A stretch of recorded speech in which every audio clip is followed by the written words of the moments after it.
chauffer la chaise? C'est moi ou c'est M. Félix? Nous sommes en train de parler des intérêts de Félix Tshisekedi du FCC Cash. Nous ne sommes pas obligés. Vous voulez changer la constitution, pourquoi? Quelles sont les matières qui dérangent aujourd'hui? Vous voulez nous dire que le président de la République n'a pas assez de pouvoir? Je vous ai énuméré le pouvoir qu'a un président de la République. Il a le pouvoir de dissoudre l'Assemblée nationale. En cas de conflit, oui. Il a le pouvoir de dissoudre l'Assemblée nationale. Il a le pouvoir de nommer et de démettre de leurs fonctions de magistrat. Il a un pouvoir exorbitant, mais il est incompétent. Alors, au lieu de chercher à changer de constitution, changeons la personne. Changeons plutôt la personne, elle est incompétente. Ce n'est pas le problème de texte, c'est le problème d'inadaptation, l'inaptitude de la personne qui devait respecter, faire respecter la Constitution. Ce qui veut dire que vous êtes en train d'analyser à contre-courant, mais avec peu d'intelligence. La Constitution elle-même, en soi, n'a pas de problème. Pensez-vous que notre Constitution n'a pas de failles, d'après vous?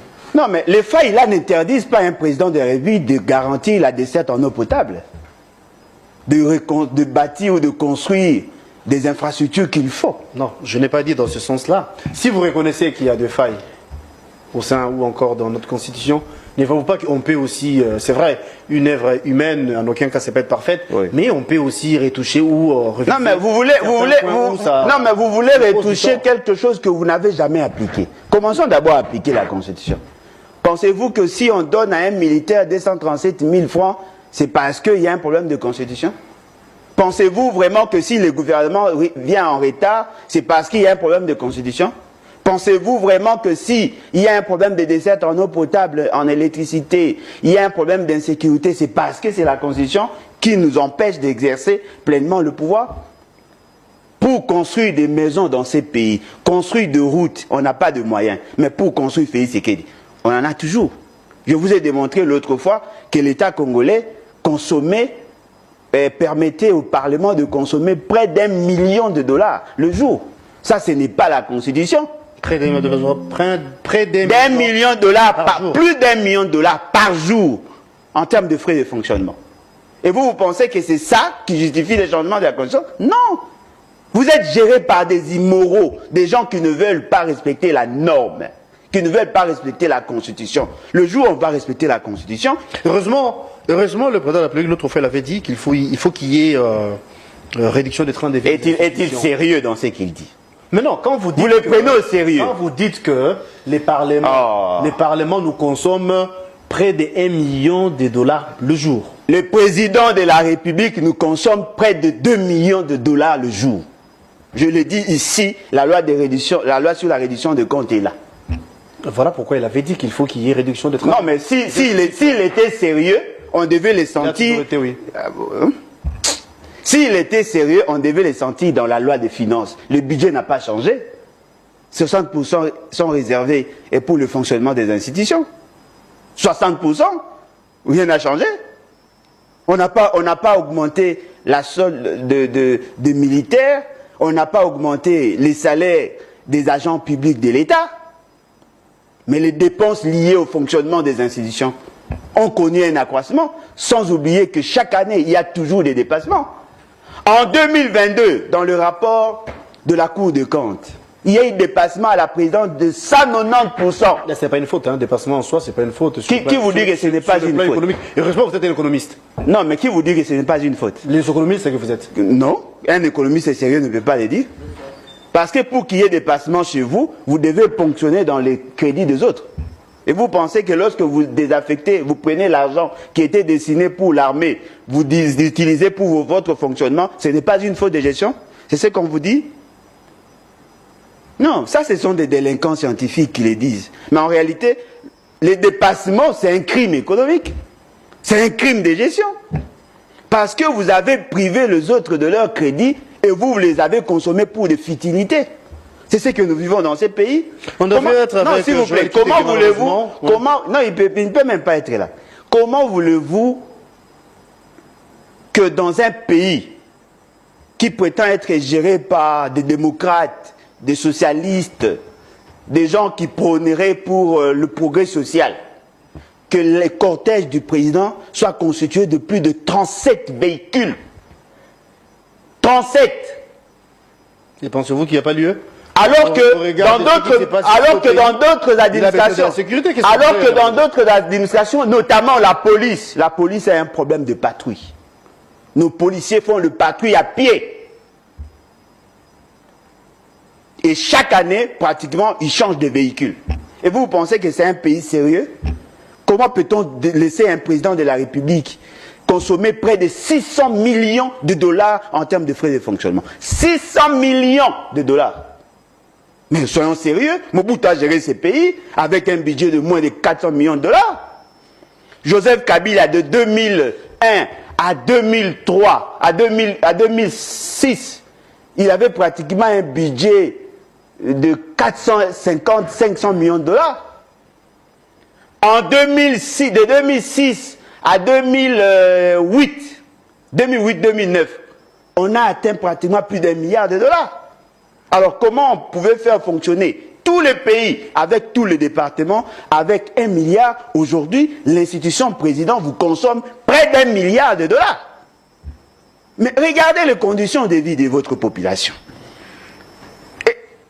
Évitons de considérer que parce que vous habitez la Gombe, que le pays va bien. Non. Plus vous vous éloignez du pouvoir, plus vous sentez la misère.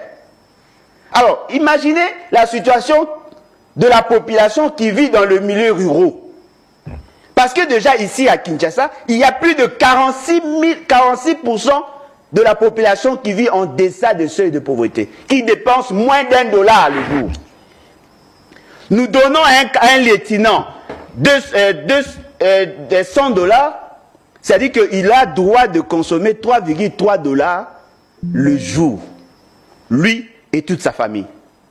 Mais nous donnons à un député 3300 dollars le jour ou 1100 dollars le jour et vous pensez que c'est normal. Ce n'est pas normal. Et la personne qui est à la base de ces inégalités, c'est M. Félix Tshisekedi. Et donc, nous devons arriver à mettre fin à cette aventure. Nous devons arriver à stopper cette folie parce que le pays appartient à tout le monde. On ne peut pas laisser certaines personnes vivre dans l'opulence, dans une opulence insolente, alors qu'il y a des gens qui manquent de tout. C'est ça le message. C'est-à-dire que le problème n'est pas dans la Constitution. Le problème, c'est dans la composition ou dans les capacités de ceux qui sont au pouvoir. Ils sont méchants.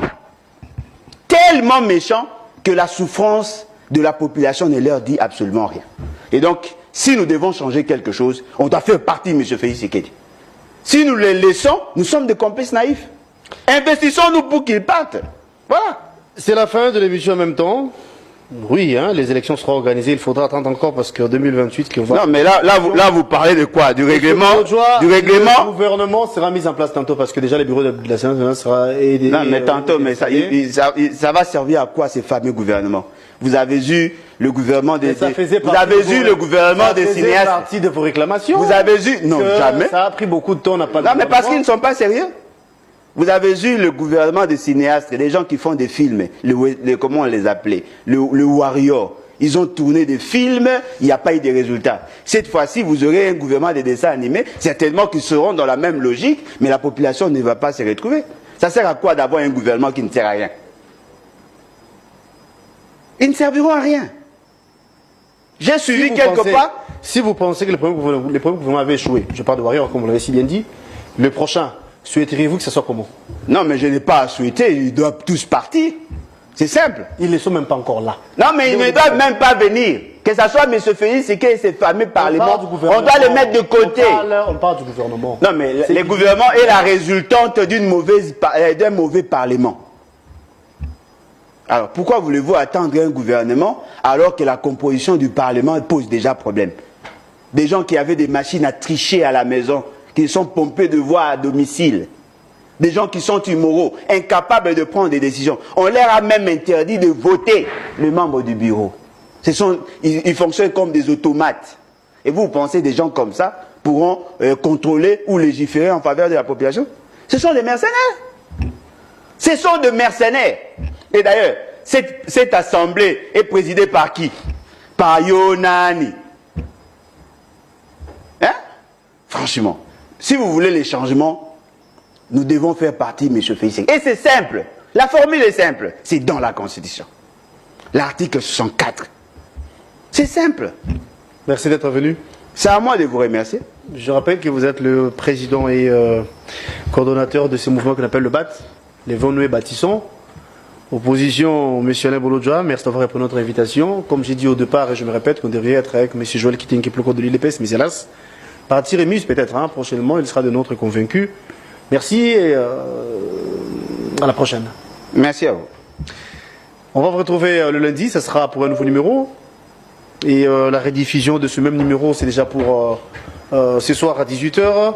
Les internautes, abonnez-vous à Express Télévision, abonnez-vous à l'RTVS 1. Merci à Molo Cantoni, merci à Guillaume Dinga, merci à Brandon Amilalou, Tonton Bongo, merci à toi.